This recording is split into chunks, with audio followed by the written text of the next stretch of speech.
Hello everyone, Paul here. Very excited indeed today that the publication of my first historical novel, Usurper, is absolutely imminent.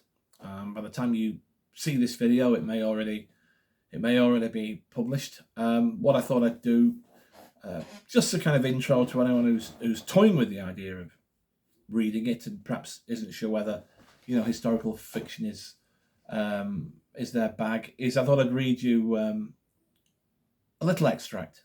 I won't give any preamble or any intro or anything. I'll just a couple of pages give you a flavour of the book. It is pretty action-packed. It's set in 1066 and it deals with the events leading up to and of the Norman conquest of England. Here we go.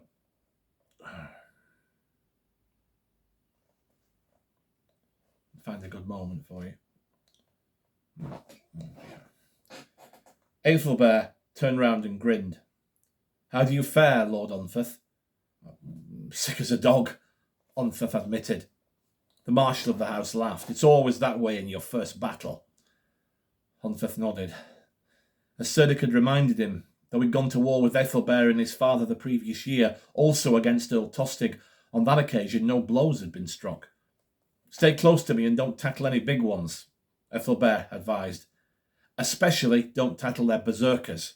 They'll not be concerned about claiming ransom." Unferth nodded. This also had been his father's advice. If he went down and found spears at his throat, it was neither sin nor shame to yield. These Northmen were opportunists. The quality of his arms and armour would imply his status. He'd be a prize catch. But the prospect of ransom would mean nothing to those of Berserker Gang, that crazed, fur-clad priesthood whom legend claimed would fight on with claws and teeth when their weapons were broken, who could ride out cuts and blows of every sort, who would rage on until all sense and purpose to the struggle was lost.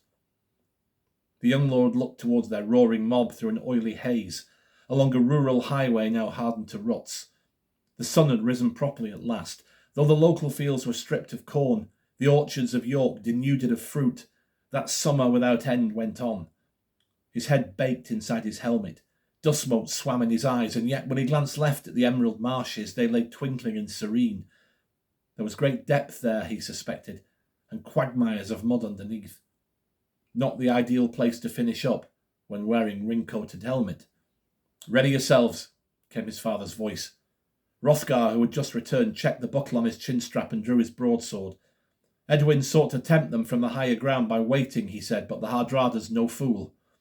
Now any delay will only advantage him further. Scouts report that additional Norse warbands are heading this way from Rickall.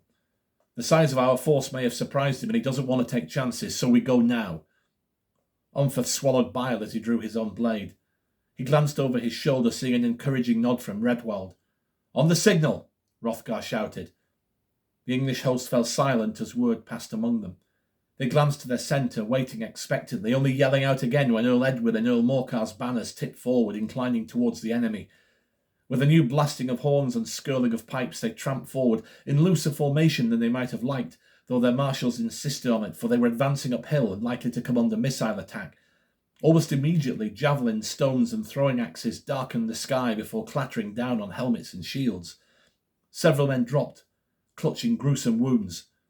Unferth's own limewood was pierced through in front of his face by a bodkin-shaped spearhead, its weighted shaft soon proving an encumbrance. It took several strokes of his sword to cut it loose. Already he realised he was tiring, for the upward gradient was deceptive.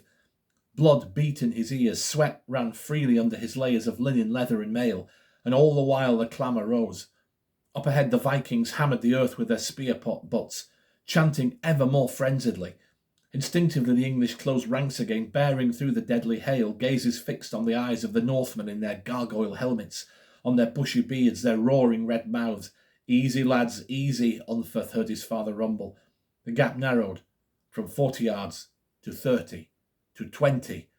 The earth now shook, the air vibrated.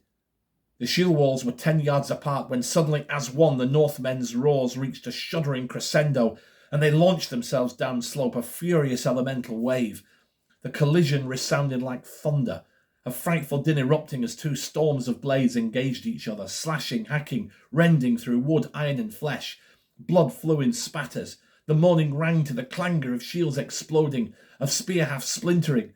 Cries of rage became shrieks of agony. And needless to say, that battle scene goes on for quite some time.